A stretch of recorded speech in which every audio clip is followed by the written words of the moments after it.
Hello guys, welcome to my channel go with flow. তো আজকে হচ্ছে গিয়ে সরস্বতী পুজো। আর সরস্বতী পুজোর জন্য পুজোর আগের দিনই আমি আলপনা দেওয়া শুরু করি। পুজোর আগের দিন বিকেল থেকে আলপনা দিতে শুরু করেছিলাম।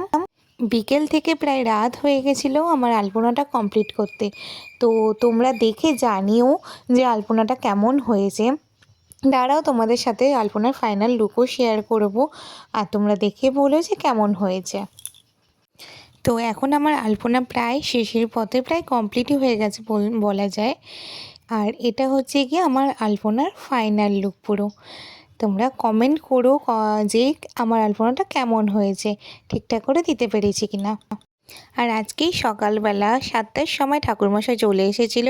এই হচ্ছে আমাদের সরস্বতী মা, আর তার পাশে সমস্ত কিছু সাজানো, বই, খাতা, গিটার এবং প্রসাদ, নৈবেদ্য সমস্ত কিছু দেওয়া হয়েছে। আর এখন আমাদের পুজোও কমপ্লিট হয়ে গেছে। তো পুজো কমপ্লিট হওয়ার পর আমরা প্রসাদ খেয়ে একটু ফটো তুলে নিয়ে আমরা ঘুরতে বেরিয়ে গেলাম। সকালবেলা পুজো টুজো সব কমপ্লিট হয়ে গেছে, সেটা অনেক সকাল 7টার মধ্যে। আর এখন আমরা শাড়ি পাঞ্জাবি পরে সব রেডি হয়ে গেছি। এখন আমরা একটু ঘুরতে বেরাবো। তো দেখা যাক এখানে কোথায় ঘোরা যায়, কোথায় আর ঠাকুর হয়েছে না হয়েছে। তো চলো আমাদের সাথে ঘুরে দেখাই কী কী ঠাকুর দেখি আজকে, আর আজকে সারাদিনটা কী করি। আমরা এখন বেরিয়ে পড়েছি ঠাকুর দেখার উদ্দেশ্যে। তো স্কুটি নিয়ে বেরিয়ে পড়েছি দুজনে মিলে। তো দেখা যাক আজকে কোথায় যাওয়া যায়।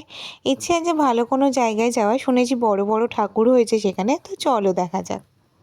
তো এই হচ্ছে আমরা চলে এসেছি ঘুরতে। এখানে অনেক বড় বড় ঠাকুর হয়। সরস্বতী ঠাকুরও এত বড় হয় আমার জানা ছিল না, মানে হয় কলকাতার দিকে। তো এটা হচ্ছে কি কল্যাণীর মাঝের চরে।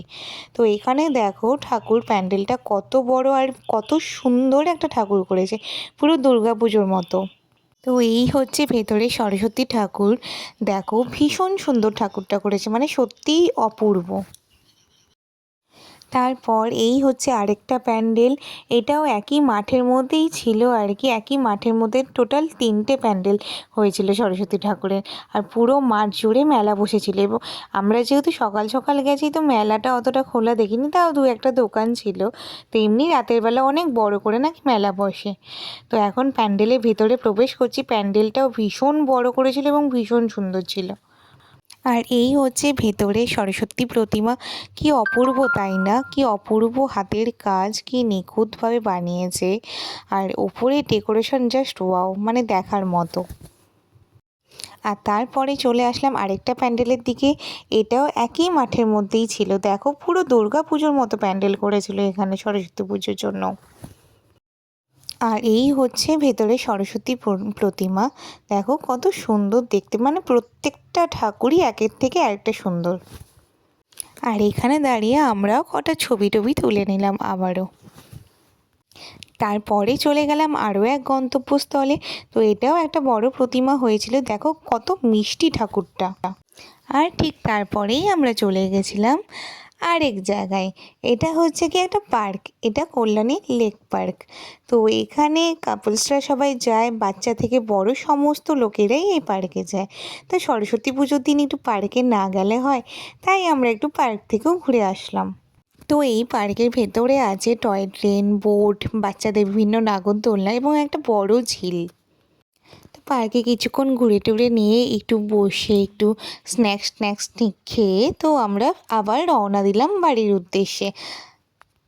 এই পার্কে আসলে আগের বছরও এসেছিলাম, তাই বেশি কিছু দেখার ছিল না বা ঘোরার ছিল না। তাও একটু জাস্ট সরস্বতী পুজো বলে কথা ঘুরে যাওয়া। তো এই তো আমাদের সরস্বতী পুজো ঘোরা হয়ে গেল। আজকে দিনটা কেমন কাটলো তোমরা দেখে নিলে। তো এবার বাড়ি ফেরার পালা। আমাদের এখানে সরস্বতী ঠাকুর তোমাদের কেমন লাগলো তোমরা কমেন্ট করে জানিও। আর তোমাদের সবার সরস্বতী পুজো কেমন কাটলো সেটাও তোমরা জানিও। আর ভিডিওটি ভালো লেগে থাকলে লাইক, কমেন্ট করো আর শেয়ার করো বন্ধুদের সাথে। আর চ্যানেলে নতুন হয়ে থাকলে অবশ্যই চ্যানেলটিকে সাবস্ক্রাইব করো। Thanks for watching.